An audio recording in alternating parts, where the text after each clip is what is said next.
sirah di bawah tajuk Nabi Muhammad SAW Al-Amin. Baik, kita tengok di dalam buku teks ni, kita nak tengok apa itu Al-Amin, kemudian bagaimana Nabi Muhammad SAW seorang Al-Amin. Okay, Al-Amin itu apa? Okay, tengok sini sabda Nabi Muhammad SAW, la imana liman la amanata lahu. Maksudnya Nabi sabda, tidak sempurna iman sesiapa yang tidak beramanah. Sekali lagi, tidak sempurna iman sesiapa yang tidak beramanah. Apa maksudnya? Iman seorang itu tidak akan lengkap, tak akan sempurna jika seorang itu tidak bersifat dengan sifat amanah. Jadi Al-Amin ini maksudnya adalah amanah. Seperti mana dalam gambar ni, contohnya seorang postman menghantar surat, dia amanah. Dia mempunyai sifat amanah, tidak membuka surat yang dihantar, tidak membuka barang yang dihantar. Walaupun dia pegang barang tu, walaupun dia pegang surat tu, dia tidak buka. Jadi maksudnya dia sifat amanah lah. Kalau orang yang tidak amanah, dia akan buka barang tu, dia tengok dulu surat tu, dia baca dulu. Jadi postman ni sifat amanah, Al-Amin, maka dia tak buka surat tu, jujur, amanah. Okay, macam mana pula sifat amanah Nabi Muhammad SAW? Okay, kita nak tengok sini sifat amanah Nabi Muhammad SAW. Okay, ni dialog antara guru dan cikgu. Murid ni dia jumpa dompet yang hilang. Jadi dia tak ambil, murid ni dia tak ambil dompet tu, dia bagi dekat cikgu, bagi tahu kata ada dompet yang tercicir. Jadi murid ni pun adalah yang bersifat dengan amanah. Amanah. Dia tak ambil duit tu. Kalau dia tak amanah, dia ambil apa yang ada dalam dompet tu, dia buka, dia tengok, dia ambil duit. Jadi jadilah seperti mana postman dan murid ni. Okey, kemudian kita tengok macam mana Nabi Muhammad SAW seorang yang amanah. Okey, kita tengok sini. Ni ada kisah dia. Okay, Ustaz nak kamu tahu kisahnya. Okay, kita cuba baca dulu. Nabi Muhammad SAW ialah seorang yang sangat amanah. Okay, Al-Amin itulah, Al-Amin.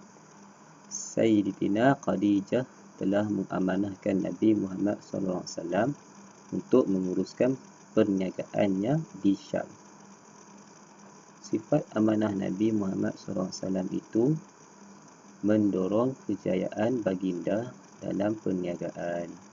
Bahkan baginda mendapat keuntungan yang besar. Sayyidatuna Khadijah tertarik dengan sifat amanah baginda Nabi Muhammad SAW sehingga memilih untuk menjadikan Nabi Muhammad SAW sebagai suaminya. Keunggulan sifat amanah Nabi Muhammad SAW itu mendorong masyarakat Arab memberikan gelaran Al-Amin. Al-Amin bermaksud sangat dipercayai ataupun sangat amanah. Okey, dekat sini kisahnya macam mana? Okay, Ustaz ulang balik. Nabi Muhammad SAW sejak dari kecil lagi ada sifat amanah. Kemudian Nabi bekerja dengan Sayyidatina Khadijah menguruskan perniagaan di Syam. Kat mana? Syam. Jadi Nabi menguruskan perniagaannya dengan sifat amanah Nabi, jujur, sehingga kan berjaya perniagaan tersebut, mendapat keuntungan yang besar lah. Jadi Sayyidatina Khadijah pun tertarik dengan sifat amanah Nabi Muhammad SAW itu, kemudian melamar Nabi, menjadikan Nabi Muhammad SAW sebagai suaminya. Jadi Nabi Muhammad SAW berkahwin dengan Sayyidatina Khadijah. Kemudian keunggulan sifat amanah Nabi itu pun menyebabkan masyarakat Arab di Mekah itu memberikan gelaran Al-Amin kepada Nabi Muhammad SAW.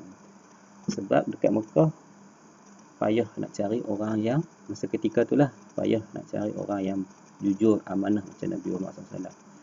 Jadi Nabi lah yang paling jujur sekali, paling amanah sekali, sehingga kan Nabi mendapat gelaran Al-Amin. Okay, analisis sikit kisah tersebut. Yang pertama, dapat menambah hati Sayyidina Khadijah, seorang wanita bangsawan dan hartawan Arab. Jadi sifat amanah Nabi Muhammad SAW telah menarik minat atau menarik hati Sayyidina Khadijah sehingga Sayyidina Khadijah mengahwini Nabi Muhammad SAW. Yang kedua, dipercayai oleh kaum Quraisy walaupun mereka memusuhi baginda. Walaupun mereka tak suka dengan Nabi Muhammad SAW, sebab Nabi Muhammad SAW dia berdakwah, menjalankan dakwah, mengajak beriman kepada Allah, tapi mereka percaya dekat Nabi Muhammad SAW, sehingga mereka memberi gelaran kepada Nabi Al-Amin. Yang ketiga, kejayaan Nabi Muhammad SAW di dalam perniagaan, sehingga dapat keuntungan yang besar. Okey, di atas sifat baginda Nabi lah. Jadi dengan sifat amanah Nabi itu, Allah kurniakan kejayaan, keuntungan yang besar kepada perniagaan. Kita pun kena contoh macam itulah. Kalau nak berniaga, kena amanah, kena jujur, jangan tipu. Baru dapat Allah kurniakan keuntungan yang besar, barulah berkat rezeki. Okey, kemudian kita tengok sikit lagi.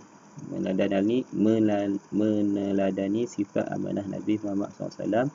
Nabi Muhammad SAW sentiasa bercakap benar. Okey, kita tahulah, saya wajib bercakap benar pada bila-bila masa. Kita kena ikutlah Nabi cakap benar. Okey, sebagai ketua negara, Nabi Muhammad SAW menjalankan tanggungjawab dengan sempurna. Kita macam mana? Kita pun, kita wajib melaksanakan tugasan dengan sebaiknya. Kalau kita dapat amanah, kita dapat tugasan kerja sekolah pun, kena selesaikan. Macam itulah. Okey, merosakkan tanaman dan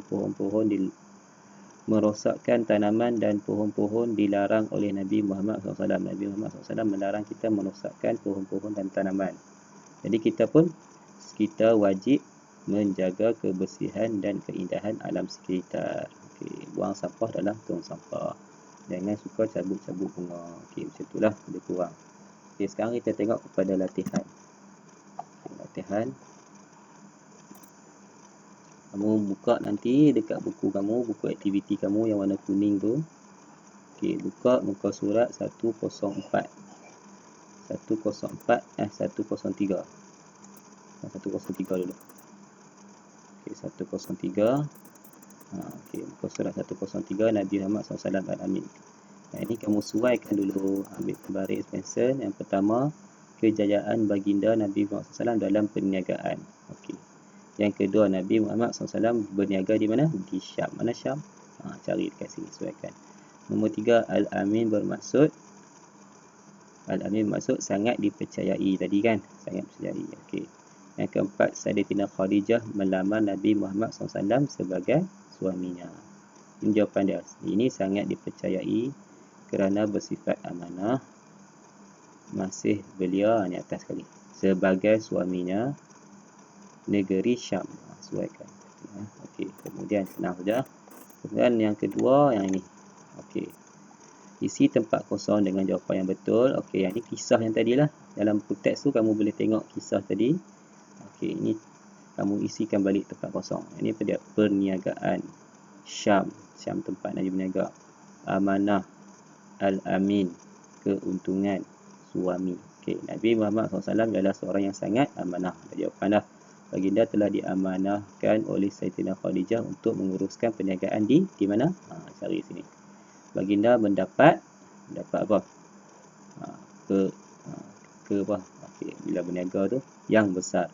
Bahkan sifat amanah Nabi Muhammad SAW itu mendorong kejayaan baginda dalam apa? Lihatlah. Seterusnya menjadi tarikan kepada Sayyidatina Khadijah memilih Nabi Muhammad SAW sebagai apa? Okey. Masyarakat Arab memberikan gelaran apa kepada Nabi Muhammad SAW. Okey. Itu saja. Jadi Ustaz harap kamu dapat menyelesaikan tugasan ini dengan baik, insya-Allah. Kalau apa-apa boleh hubungi Ustaz. Wallahu a'lam. Assalamualaikum warahmatullahi wabarakatuh.